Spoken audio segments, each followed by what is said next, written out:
Oi, meu nome é Luiz e eu acabei de assistir Homem-Aranha Um Novo Dia, ou o Miranha 4, que é a primeira vez que a gente tem um Miranha 4. Esse aqui é um vídeo de primeiras impressões, eu literalmente acabei de sair do cinema e vi meia dúzia de review no YouTube. Uma coisa é certa, eu saí do filme com muitas opiniões.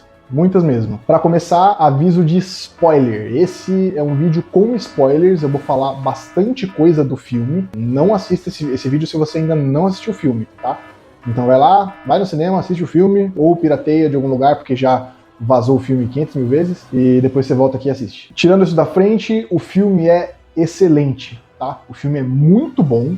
Eu tenho muita coisa que eu vou reclamar dele aqui, mas no geral o saldo é obviamente positivo. É um dos melhores filmes do Homem-Aranha que a gente teve até hoje, tá? E pra ranquear mais ou menos, eu coloco ele bem acima tanto de Volta Pra Casa e de Longe de Casa, tá? O primeiro filme do Tom Holland e o do Mistério. Mas eu não achei ele melhor do que o Sem Volta Pra Casa, do que No Way Home. Pra mim, No Way Home é um filme muito especial, que eu honestamente senti que esse filme de agora não ultrapassou. Assim, a competição é muito alta, né? Obviamente.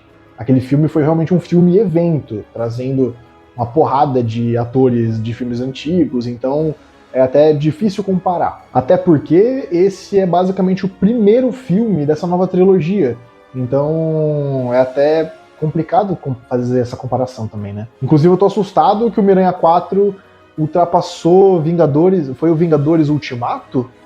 Né? Ultrapassou Vingadores Ultimato como maior estreia do cinema americano. Tipo, o povo tava realmente muito querendo ver esse filme. O filme é ótimo, realmente, é excelente. A mudança de diretor foi muito boa, fez muito bem pro filme, fez muito bem pros personagens, para aquele universo fechado do Homem-Aranha. Só que eu senti que teve muito potencial desperdiçado na segunda metade do filme, da metade pro final. O filme começa muito bem mesmo. Aquela montagem inicial, principalmente, pra mim, honestamente, é a melhor coisa do filme. Uma porrada de vilão clássico, Escorpião, o Tarântula, que não é clássico, mas é um vilão classe C, né? Fazendo homenagem às capas dos quadrinhos antigos. O Boomerang, um outro vilão muito aleatório, dando uma cabeçada na parede lá, de uma capa clássica também. E o Lápide, Lone Lincoln, que ficou perfeito. Chamaram Marvin Jones III para fazer o Lápide, o que é uma escolha espetacular, porque até nos quadrinhos mesmo, no material original, o Lone Lincoln ele é um homem negro albino. Ficou maravilhoso! E a gente viu ele em uma cena. Uma cena.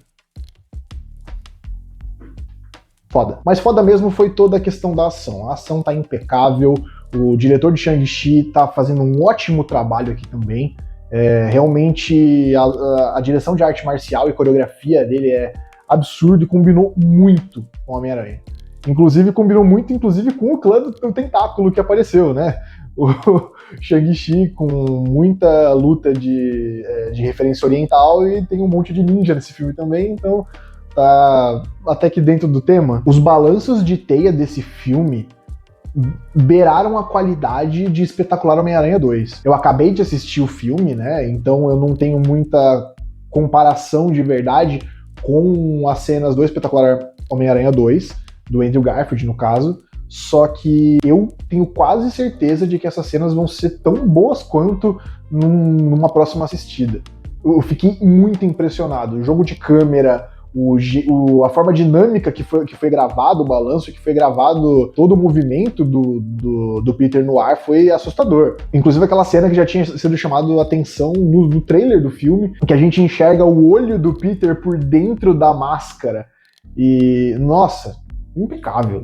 E diga-se de passagem, infinitamente melhor do que qualquer cena de balanço dos filmes do Jon Watts. Da primeira trilogia do Tom Holland, no caso. Nem Homecoming, nem Far From Home, nem No Way Home, nenhum dos três tem cenas de balanço tão boas quanto esse. Mesmo. Eu fui pra esse filme com muita expectativa mesmo. Eu criei muita expectativa quando eu vi a cena final de No Way Home. Mesmo, aquela cena, tanto a cena dele decidindo não se revelar novamente pra MJ e pro Ned, quanto aquela última balançada de teia no Natal, com a neve caindo, com aquele uniforme caseiro. Aquilo me deu tanta esperança pro futuro do personagem no cinema. Eu tava com muita expectativa, mesmo. Eu acho que isso até prejudicou um pouco a minha opinião final do filme, porque muita coisa foi correspondida, mas eu não fiquei 100% impressionado. Uma das coisas que realmente cumpriu com a minha expectativa foi essa pegada urbana do Homem-Aranha. Ele finalmente parece um herói pé no chão, um herói da cidade que realmente fica no meio dos prédios. Ele finalmente tá balançando de prédios mais altos do que 3 andares, né? Puta merda. O que me impressionou foi a fotografia do filme. Meu Deus, tá lindo, tá visualmente lindo esse filme. Qualquer cena que ele tá balançando por Nova York, ou correndo por cima dos prédios, ou simplesmente ele como Peter Parker mesmo andando por Nova York, tá muito bonito. As luzes, a iluminação, o filme tem gradação de cor, ele não é cinza e vazio que nem muita gente reclama que a gente tem nos filmes de hoje em dia. Ele realmente tem paletas de cores bem feitas. Aquela cena que ele tá em cima do prédio com o MJ e a luz daquele letreiro vermelho bate no rosto dele, ele fica hiper saturado. Aquilo parece cor de quadrinho dos anos 90, sabe? Ficou muito bonito. Em questão visual, não tenho absolutamente nada para reclamar, nada. O traje dele tá espetacular, feito de tecido, não tem aquele efeito plástico do CGI que tem desde Guerra Civil, que eles insistiram em colocar um CGI horrível de PlayStation 3 por cima do uniforme dele. A gente consegue ver o tecido, a gente consegue ver as dobras, a gente consegue ver as orelhas, o formato do rosto dele por debaixo da máscara, sabe? Porra, é isso. Muito bom, muito bom. Ele criando a própria tecnologia, escondido, e, sabe? Sendo inteligente, sendo esse inventor que o personagem é. E, obviamente, o Peter sofrendo pra caralho. E eu acho que isso é o maior cerne do personagem, que o Peter Parker nasceu pra sofrer. E, incluindo isso, o Peter tá muito bem adaptado, sério.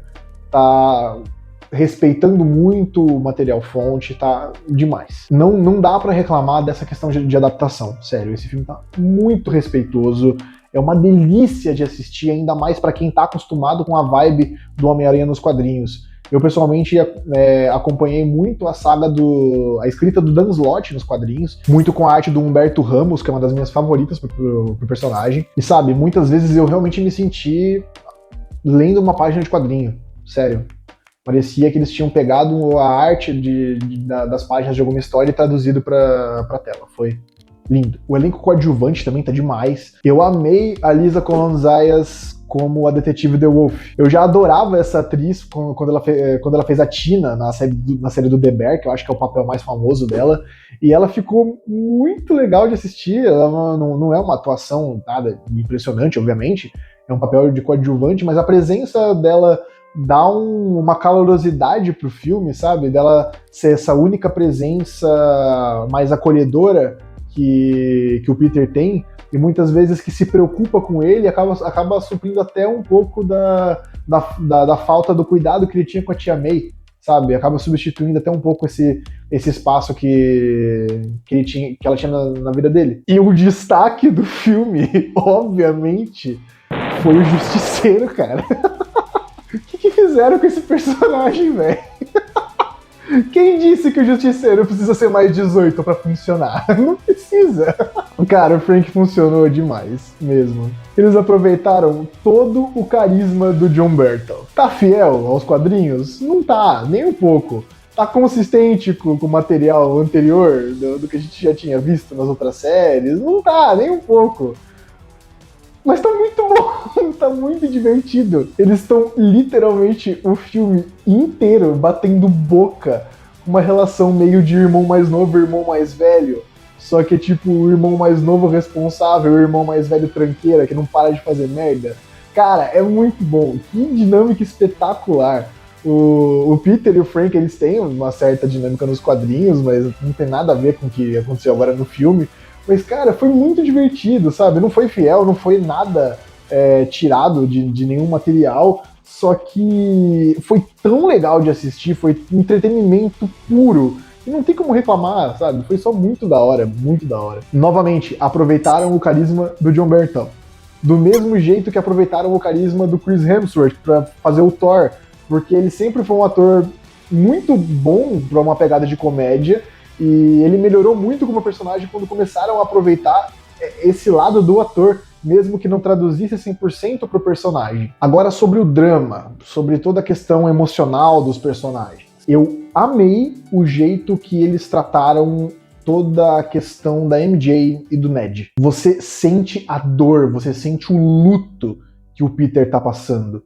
E ainda mais de ver aquelas pessoas na frente dele.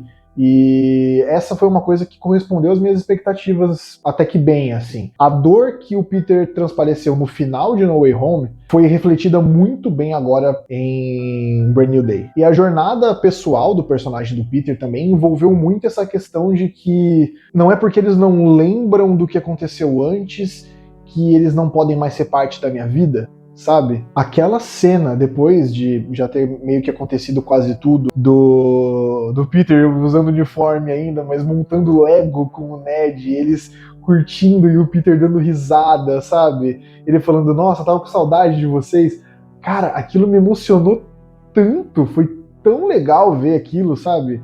Foi muito bem feito e, sabe, parece que eu tava junto com o Peter matando saudade daquelas pessoas. Inclusive, eu aproveitei muito mais o quesito do Peter reatar a amizade dele com o Ned do que qualquer coisa envolvendo o relacionamento dele com a MJ. O Peter tava tão sozinho naquele momento que eu acho que um amigo era literalmente a coisa que ele mais precisava. Mas, antes de qualquer relacionamento amoroso, simplesmente essa presença de amizade, de parceria, de ter alguém pra acolher ele quando ele tá ferrado, é isso que ele precisava no final. E, gente, vamos combinar. Uma galera que eu vi fazendo review do filme assistiu de olho fechado, né? Povo, a MJ e o Ned não lembraram do Peter. Eles não recuperaram as memórias em nenhum momento, tá? O máximo que a gente teve foi o Ned lembrando do toquinho que ele tem com o Peter. Só. A MJ não recuperou as memórias. Quando ela falou que não amava o Peter, ela foi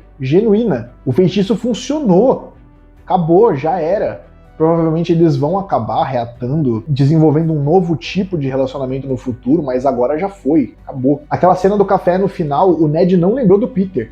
Ele lembrou do toque, acho que como memória muscular, talvez, mas aquela realização dele, quando ele se apresenta como Peter, ele lembra da MJ comentando com ele antes que o nome do Homem-Aranha era Peter. É ele se tocando que o cara que ele já tinha conhecido antes era o Homem-Aranha que ele conversou depois. Não teve nada a ver com ele recuperando as memórias. É simplesmente um modo de mostrar que, por conta disso, o Peter e o Ned vão desenvolver uma nova amizade em cima de todo esse contexto, apesar de todo esse contexto. Mas aí a gente chega na parte ruim, que me decepcionou do filme. Eu não achei que eu ia me decepcionar tanto quanto eu me decepcionei, tá? Novamente, o filme é bom. O filme é animal, super divertido, legal, só que potencial desperdiçado. Pra mim, o filme tinha que ter sido tudo que foi aquela montagem do começo. Aquela montagem do começo tinha que ter sido aquele filme. Sair do universo Marvel expandido. Nossa, eles colocaram tanta tralha de MCU. Não foi necessariamente coisas totalmente ruins. A cena da Helena foi boa, foi legal, foi divertida. Ela é uma personagem muito divertida de assistir, então não fez mal. O Hulk tá jogado lá, beleza, tipo, foi muito boa a cena, eu adoro o Mark Ruffalo. É tudo aquilo, são coisas legais, mas que eu achei tão desnecessário, sabe? Não machuca o filme por estar lá, mas também tirou o foco de tanta coisa que poderia ter sido colocada e seria até melhor. Voltando, o Lápide foi o meu maior luto desse filme. O Lápide ficou tão bom, ele tá tão bem feito, tá tão bem caracterizado pra ter duas cenas. Que isso, cara? O Escorpião tá muito bom, sabe? Todos os vilões clássicos do Homem-Aranha tão legais, e isso é uma coisa que a gente sente falta dos filmes do Homem-Aranha do Tom Holland, que são os vilões clássicos. Todos os vilões que eles adaptaram ficaram bons. O Abutre ficou muito bom, o Mistério ficou espetacular. E os vilões mais importantes dele, que a gente viu no terceiro filme, foram só variantes de filmes antigos que a gente já tinha visto, não foram interpretações originais daqueles vilões para aquele universo. E eu não queria ver um Duende Verde novo, eu não queria ver um novo Dr. Octopus, não é isso, mas pô, o Lápide é um vilão original. O Lápide nunca foi adaptado pro cinema. A única versão live action que a gente teve do Lápide até hoje foi o Lone Lincoln do Spider-Noir, que é só um coadjuvante. E a pior coisa, gente, me desculpa, a Jean Grey não precisava estar nesse filme. Cara, ela foi uma segunda protagonista quase, sabe? Uma vilã desnecessária. Não combina, eu não achei que combinou com uma história do Homem-Aranha. Nada a ver. Eles pegaram esse filme que era para ser o retorno do Homem-Aranha para as telas, o início de uma nova trilogia, e só transformaram em setup. Setup para o resto do universo, setup para um monte de tralha que eles vão inventar em Doomsday, em Guerras Secretas, um monte de tralha que a Marvel vai tentar enfiar goela abaixo nessa fase de merda que eles estão fazendo no cinema agora. E a Sadie Sink tá boa, sabe? Tá uma boa atuação, ok, nada demais também, mas tá ok, os poderes estão legais. Mas pra quê? Pra quê? Pra quê? Pra quê? Não era isso. Não era isso que o filme precisava. Não era. Nada a ver. Nada a ver. Obviamente que tem 45 milhões de gente falando, eu faria desse jeito, eu faria de tal jeito, mas eu faria desse jeito. Pegar o próprio Lápide, que já ficou bom pra caramba, e colocar ele como vilão principal. A gente já tinha o setup do Wilson Fisk deixando de ser prefeito no final da segunda temporada de Demolidor. Todo o cenário criminoso da cidade estava livre para pegar. Era só colocar que o Lone Lincoln, como foi feito no espetacular Homem-Aranha, a animação boa pra caramba, ele não é só um capanga, ele é um manda-chuva, ele é realmente um vilão importante que estava como líder do cenário criminoso da cidade. Coloca ele como vilão principal, coloca ele contratando um monte de vilões menores, como o Escorpião, o Boomerang e quaisquer os outros, para atormentar a vida do Peter Parker, para tornar a vida dele um inferno, e ter uma variedade de vilões mais urbanos para ele lutar contra. E no final ter esse confronto contra o Lone Lincoln, contra o Lápide, e fechar essa história, sabe? E você mantém o mesmo drama do personagem, só que sem essa tralha de X-Men. E eu gosto de X-Men, eu gosto, sabe? Mas, pô, você vai pegar para introduzir eles no universo agora? Prestes a ter um reboot do universo em Guerras Secretas, você vai introduzir X-Men agora, no meio de um dos filmes do melhor personagem do universo inteiro da Marvel? Pelo amor de Deus, né? Nossa, isso me tirou do sério. Ai, desabafei. Não vai ter nem corte essa parte. Eu falei sem roteiro, falei nada, só tô tudo da vida. Oi? Hablou. Nossa senhora, cara. Pra quê, velho? Pra quê? Eu só queria um Homem-Aranha com uma história urbana. Tinha tudo pra acontecer. E outra crítica. O Demolidor tá preso. O Matt Murdock tá preso na cadeia. E você me coloca uma cena enorme do Homem-Aranha na cadeia, enfrentando o tentáculo, e não coloca o Demolidor na história. Irmão, prioridades! Ai, que ódio! Sabe, porra, cara, da metade pro final, esse filme foi tão broxa, velho. Nossa, foi tão... muita coisa boa, sério, muita coisa boa e muita coisa meia boca, cara. Novamente, o saldo tá positivo, é um filme legal, vou reassistir, vale a pena assistir. Tá? É um filme ótimo do Homem-Aranha, mas com muito potencial desperdiçado. Mas pra acabar num tom positivo, eu achei linda aquela cena dele saindo do hospital no final e sendo recebido, quase que recebido, né? Pelo povo de Nova York, que ele salva todos os dias e que demonstraram todo o carinho que sentem pelo herói, mostrando que ele não estava sozinho. Apesar de tudo, apesar de todo aquele sofrimento, ele não estava completamente sozinho. E bom, essas são as minhas primeiras impressões sobre o filme e tal. Tenho a absoluta certeza de que as minhas opiniões podem mudar na próxima vez que eu assistir. Então aproveita para você que está assistindo para comentar se você concorda comigo, se você acha que eu exagerei um pouco em algumas partes. Me conta se você gostou do filme ou não, deixa sua opinião aqui embaixo. Então se você gostou do vídeo, deixa seu like, tá? Para apoiar o canal, se inscreva para receber os próximos vídeos, aproveita para assistir os meus vídeos anteriores também. É complicado postar com certa recorrência, até porque esse aqui não é nem de longe a minha atividade principal, eu trabalho durante a semana, então achar tempo no fim de semana também é bem complicado. Mas eu me esforço, eu tô tentando trazer um conteúdo legal aqui. E como eu já disse também nos meus outros vídeos, esse canal não é exclusivo para mídia e cultura pop. Eu quero produzir vídeos de outros tipos também, falar sobre outras temáticas. Então acompanha, tenho certeza que você vai gostar. Muito obrigado e grande abraço.